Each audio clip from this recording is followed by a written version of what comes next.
Hey, welcome everyone to creating an opt-in automation for list building. And this is one of my favorite topics. Automation in general is one of my favorite topics in marketing.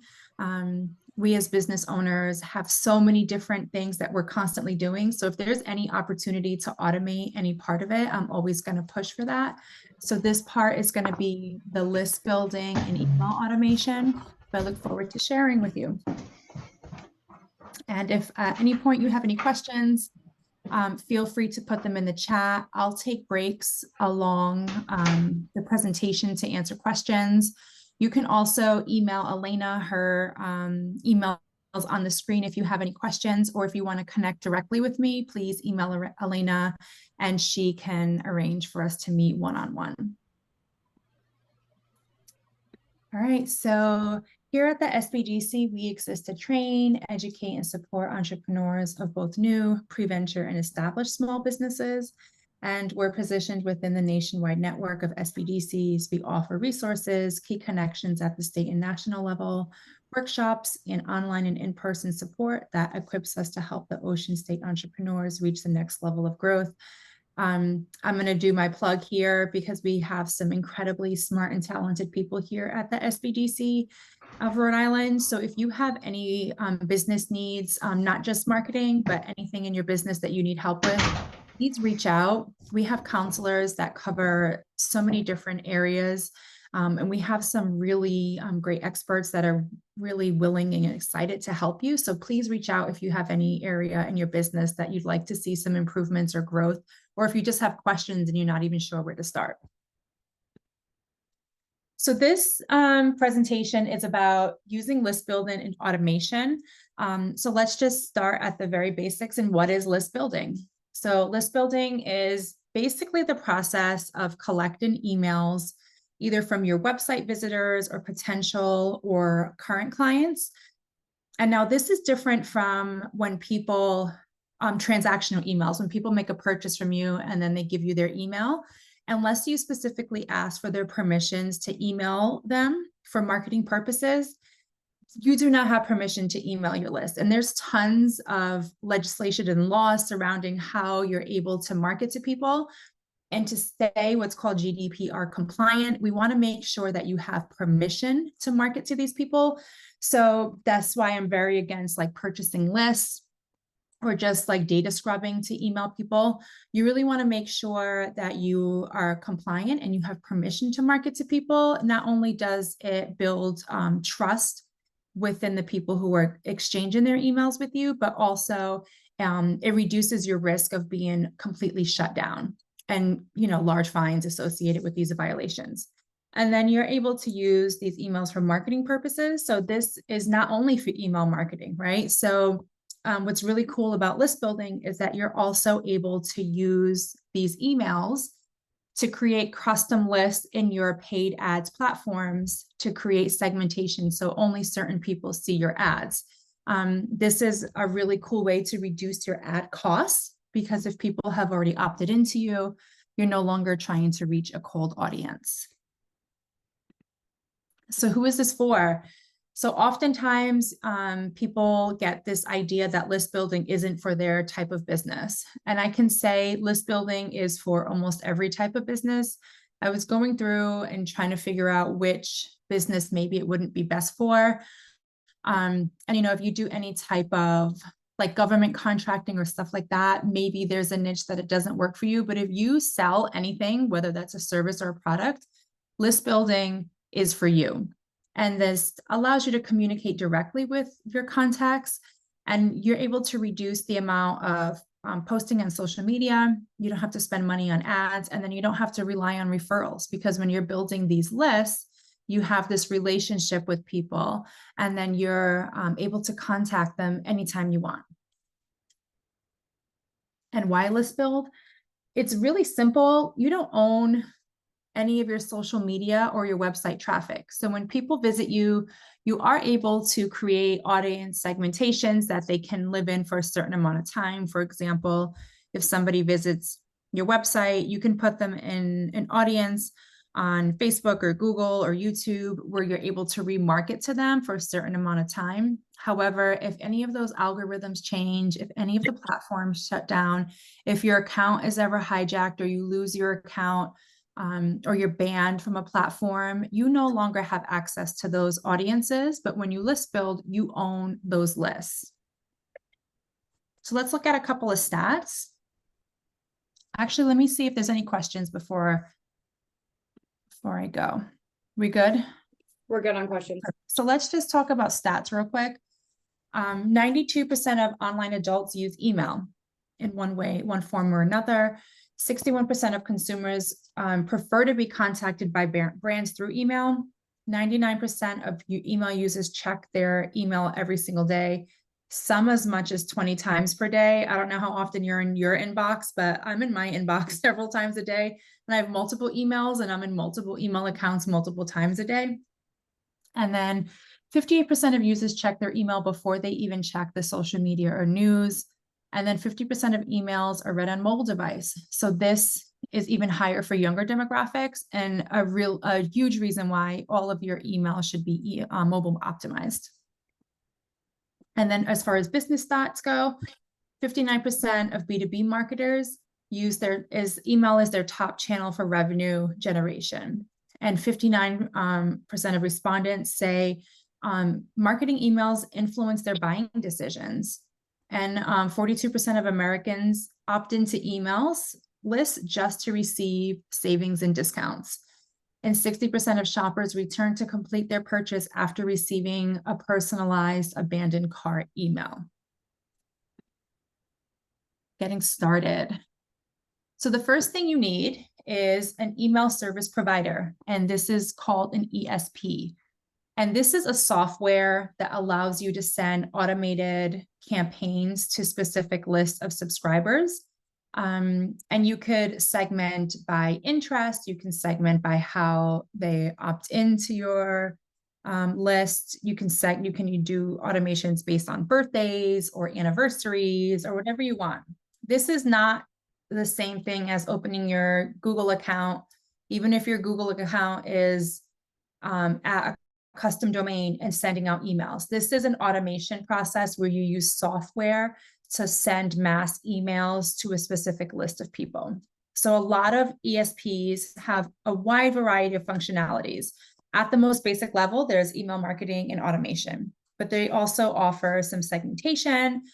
You can also do lead capture forms. You could do landing pages. You could do A/B testing on headlines. You can do all kinds of cool things in email service providers, depending on your provider. So when you're picking an email service provider, I want you to think about what your business goals are and what your business needs are. Do your research on what's right for you. And if you are not sure and you're deciding between a couple, feel free to reach out and then we can have a conversation about what would be best for you. So most often I recommend between MailChimp and ConvertKit because they have really nice landing page capabilities. And what that means is you're able to create these opt-ins and quick landing pages that you can send traffic to. So you don't have to create a whole new website. ActiveCampaign is a little more advanced, as is Klaviyo. But if you have an active list already, you may have already outgrown a MailChimp or ConvertKit.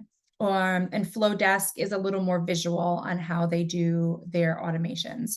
So depending on where you are in your business, depending where you are with your list size, and depending where you are with what your email marketing goals are, there's a lot of different options out here. And this is not even all of them. This is just a few. There are literally probably like 50 email service providers. If you just Google email service provider, like you'll be scrolling for infinite days. So it is very dependent on what you need. And MailChimp and ConvertKit are free to start, which is why I most often recommend people start there because it's free to get going. So you want to create an offer or a freebie. And this is where people start to get panicked because when they see the word freebie, they think they're giving away something that's going to hurt their bottom line. But I want you to think about this in terms of what you can offer to someone that would be an equitable exchange for their email. And think about some of the things that you opted in for, whether you are looking to get an ebook or free guide, how-tos, pairing guides, templates, websites, webinars, masterclasses, coupon codes, trial offers, giveaways, mini course, event tickets. Think of all the different things that you have opted into that have made you a loyal follower of a brand. And then think about what your brand or service or product is, and then what you can offer to someone to get that email exchange for. You want them to be really excited to give you their email, and you want it to be a no-brainer. So when it comes across their feed, or if they see it in your bio or on your website, they're like, duh, of course I'm going to give my email for this. And these are all some different examples of things you could create as a freebie. It doesn't always have to be a coupon code. There are other things you can offer. Right now, holiday gift guides are going to be big. You're going to start seeing them everywhere. So that's a great one to think about if you have a product that would be good for a gift. Amanda, just to touch on that, I know when I go to a new website, like to order a dress or something, and they're like 15% off and like put your email in, I jump to do that because who doesn't like a good deal? Exactly. So it's also a great way, like if people are on the fence, right, and they see that pop up with the coupon code, or if someone is deciding between two products and one of them has a coupon code and one doesn't, people are almost always going to go for the deal. If there's nothing like super big between the two products, right? If they're looking at two black dresses and they're not sure which one to go for, they're going to go for the deal. But you don't always have to offer a coupon code. Some things are like how-to or tips, or if you're having a free event or an event in general and you want to give out tickets, pairing guides, style guides, templates. Templates are a really big one. Like if you have a service business, a template is a really great one to give away for a freebie because it gives just enough for people to get the first step of the process, but they still need you. So the point is not to give them something that replaces your product or service, but kind of that's a gateway to your product or service. And then you have to design it. So this can feel overwhelming because, chances are you have all of the content or ideas in your brain, but you're thinking, how do you make it look nice? Well, my favorite place is Canva. So if you just go on Canva and search for whatever you're thinking of giving away, whether it's a PDF, a worksheet, a video, a discount code, you can create something really beautiful that you can then send to someone who gives you their email address. And so I gave a couple examples here on, if you're going to do a video, I wanted to put a little note here for hosting. If you're doing a video series or any training series, hosting your videos is something you have to consider. So whether that be Vimeo or Wistia, I do not recommend YouTube for the simple fact that you can you can have videos unlisted on YouTube and you only get access to them if you have a link, but people are able to share that link and then you miss out on the opportunity to track the traffic of people who are downloading and visiting your download page. So while it's completely doable on YouTube and it's free on YouTube, if you're going to go the video mini series webinar, host it properly, and that way you're able to take advantage of that tracking, so you're able to do some additional marketing to the people who visit your download or watch your webinar or whatever. So let's talk about opt-in pages, and Elena just talked about how she does her opt-in, so we're going to go through some examples. So this is just sometimes interchanged with a lead magnet. And this is just, you want to entice your potential buyers or even people who might be past purchasers, but are looking for more from you and to get this free gift. So this is just a page where people enter in their information in exchange for their free gift or code or webinar, whatever you're offering.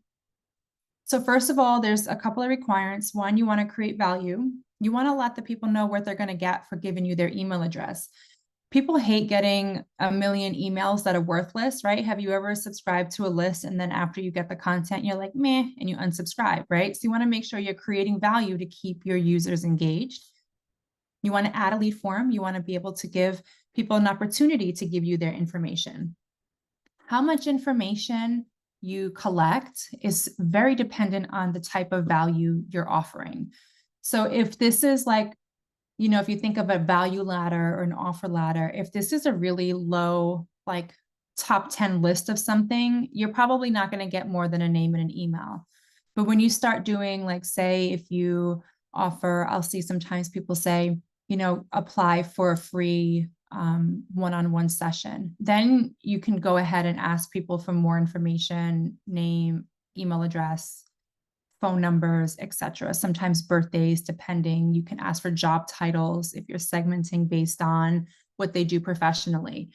So it really just depends on how much information, because if you ever think about when you go to enter your information, if they're asking for too much and you feel like what you're going to get in exchange is not enough, you probably bounce, right? You just bounce off the page and don't follow through because that threshold is not matching the value that you're offering. So that's something to think about.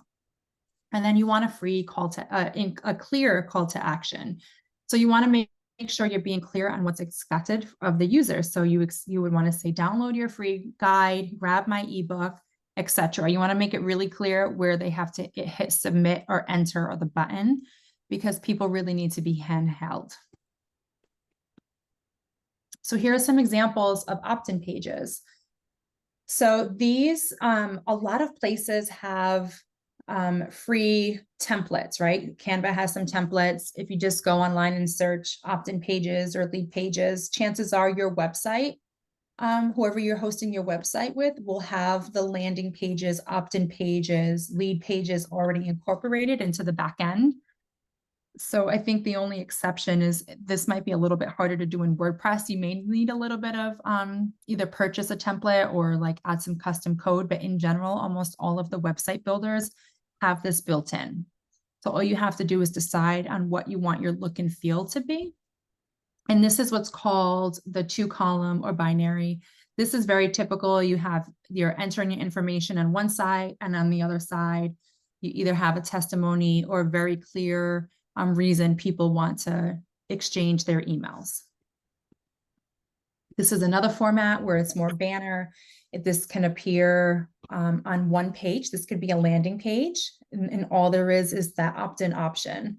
You'll notice that some opt-ins do not have the menu bar at top and some do. So it really is a personal preference. In general, I like my menu bar to be very limited. So if it's something for them to review testimonials or something like that, I'll put in a menu bar. Otherwise, I just like to have the only option for them is to scroll or enter their email address.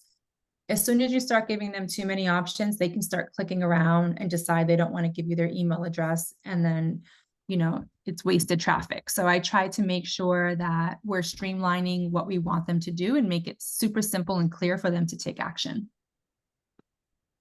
Here's another example where the menu bar is blacked out. This is a pop-up on a website, and the only thing you can do is enter your email address or opt out, or X on the top, right? So you have the option to say no, or you give them your email address.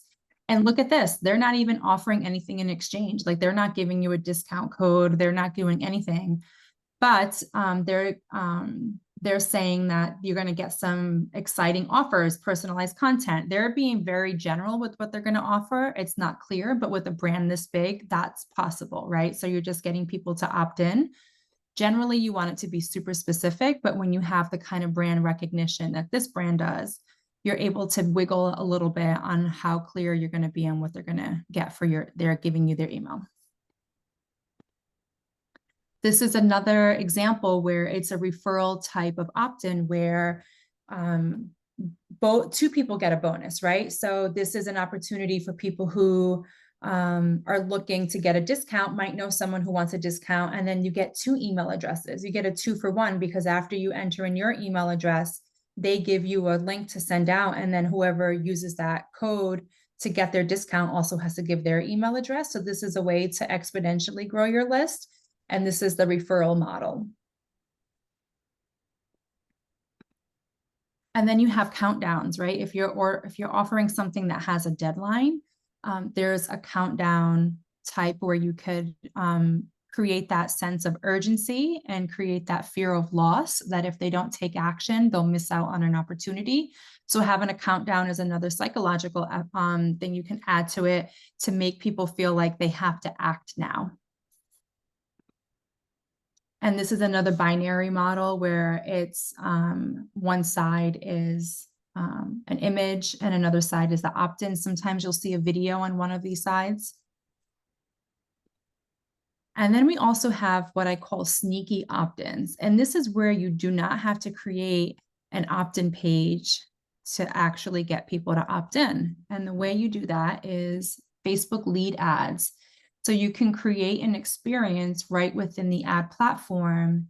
And then all you have to do is upload your image and then your content. And then people are able to opt into your list without you even creating an opt-in page or a lead page or having a website. So if you don't have a website and you're getting going, this could be a good option for you. LinkedIn also has this opportunity. So if you use LinkedIn to grow your business, there's also an opportunity to use lead ads on LinkedIn to create an experience and then have people opt in without you actually having to create those opt-in pages.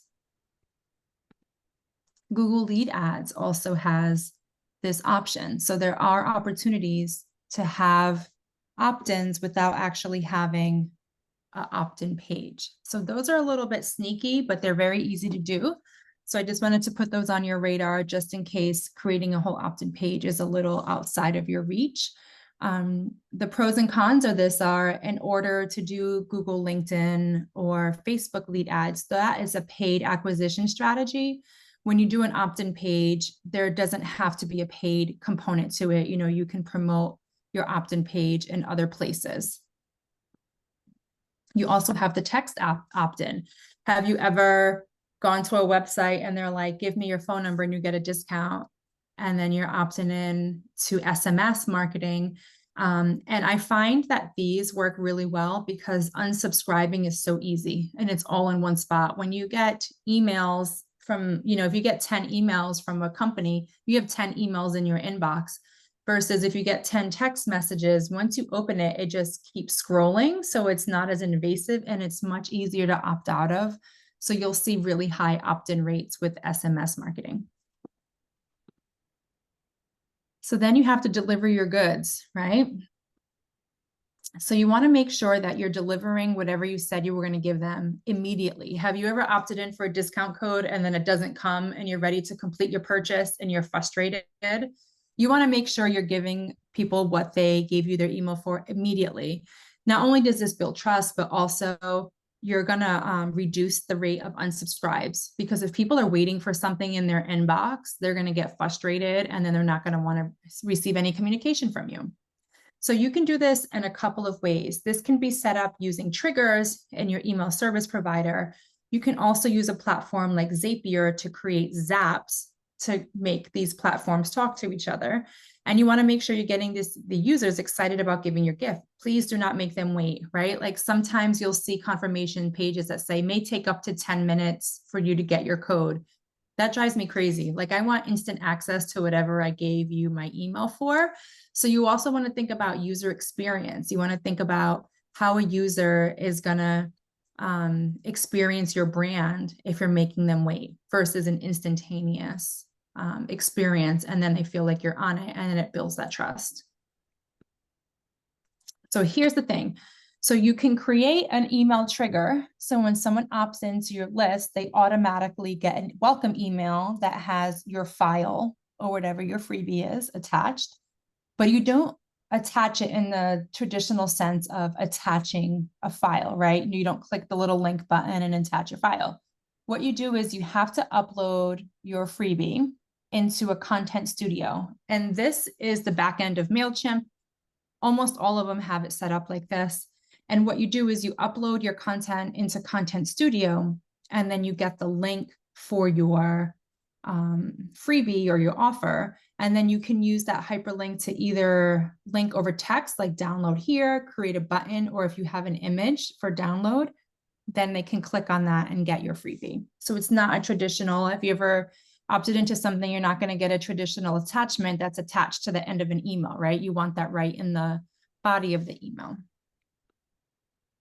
You can also put it on a confirmation page. So when they hit submit or whatever, it goes right to the confirmation page and they can download it instant. This is great for an instant experience, but I do want to say, if you go this route, you do also want to send them an email, because how many times have people, or have you downloaded something and then lost it, and then you want to go back and find it, and then if the brand never emails you, you're like, what the heck? So you want to make sure, if you're doing this model, that you're also attaching an email to it. Oh, okay, there's a question. So Katie, do you want to come off mute and ask your question?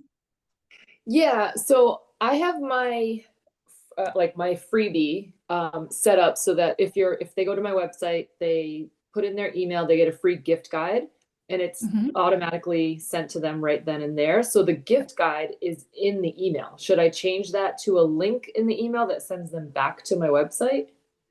No. So you mean like if they open your email, there's a button that says like download here or get my gift guide or whatever? No, like say, excuse me, if you go to my website, the pop-up says add your email to our list and you'll get a free gift guide. And then as soon as they add the email to their list, the gift guide gets emailed to them. So when they're opening this email, that is the gift guide. Oh, the gift guide is the body of the email? Yeah. Should I change that? Do you have any links in there or anything, or any call to actions, or is it just that? All of the products that are, so the gifts in the guide are all linked back to the website. What I would do is I would have like some type of welcome email, like language, like welcome to the list, here's what you can expect, blah, blah, blah. And then have the guide either as a button to like click on, or then underneath of that, because you want to make sure that you're engaging in conversation and they're just not opening and then seeing the freebie there. Gotcha. Okay. Does that make sense? Yep. Thank you. Okay. All right, no problem. All right, so now we're going to talk about automation, because like I said, if there's a way to do it one and done, that's what I'm always going to advocate for. So in email marketing, you have what's called trigger, and this is just an action that sets off an automation. So if you think about a domino thing where you push the first domino, the trigger is the pushing of the first domino. So for example, you can send an automated email when someone subscribes to your audience, or they purchase a product, or they opt into your freebie, right? You can also create an automated email. If they've given you your email, their birthday, you can create automated happy birthday cards. If you have a membership or something that's an ongoing, with a ongoing subscription service or anything like that, you can send anniversary emails like, you've been with us 1 year, you've been with us 2 years, blah, blah, blah. So you could create these custom automations, right? A lot of them have preset automations, like some of the typical ones, birthdays, new subscriber, new blog posts. There's like a handful of ones that almost all of the email service providers have, where they're called presets.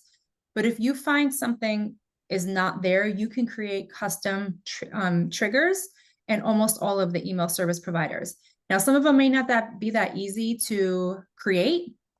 You may have to do some digging online on how to do it, but I promise you it can be done. So I want to just urge you to, if you don't see what you're looking for, please continue to search and reach out for help.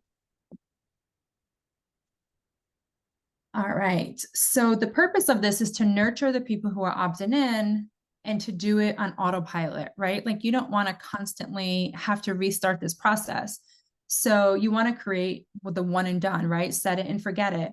And I am a little apprehensive to say set it and forget it, because nothing in your business is ever set it and forget it. But you can create these automations, and then as you need to update them, like as you change your content, as you change the contents of your e-commerce store, as you change your business offerings, you can update these emails and automations, but it's not something you have to be in there constantly doing.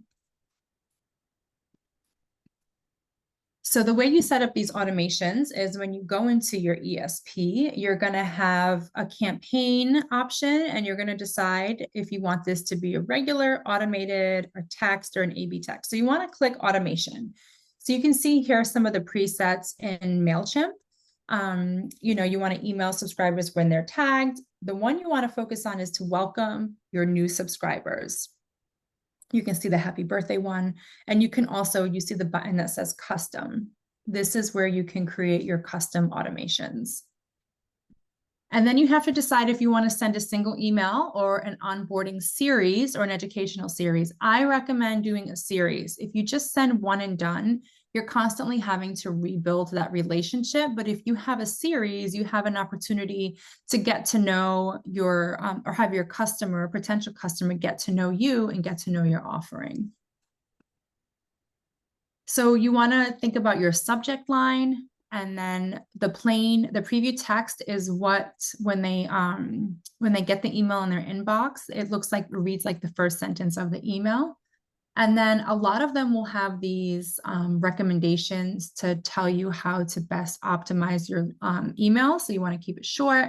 Emojis are good. Space is limited, right? You want to stay under your 60 characters.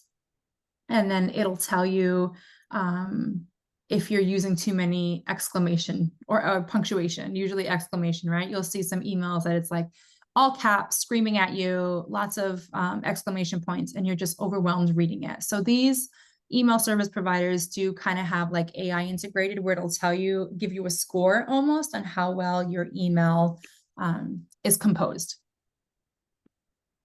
You can also use Zapier to create Zaps. And these are more custom workflows. And if you have a more complicated product or service that requires a little more hands-on, Zapier would most likely be for you. You could do this where if somebody opts into something, it creates a record in Salesforce, and then it messages your Slack team. It pushes the campaign. So if you think of something, if you have a more complicated product or service that might need a little more hand-holding when people are making the buying decision, you might need a Zap to be able to message someone so that that person can reach out to you directly. Have you ever opted into something and then you get a personalized text that's like, hey, so-and-so here, let me know if I can answer any questions? This is a great option. They do offer some free Zaps, but they are more limited and they give you a certain amount per day. So depending on your growth levels, Zapier might be a good option for you. So if you're not sure if you need a basic automation or something more detailed, please feel free to reach out and we can look at what your offering is and decide if it's better just to go within your ESP or if you need a Zap.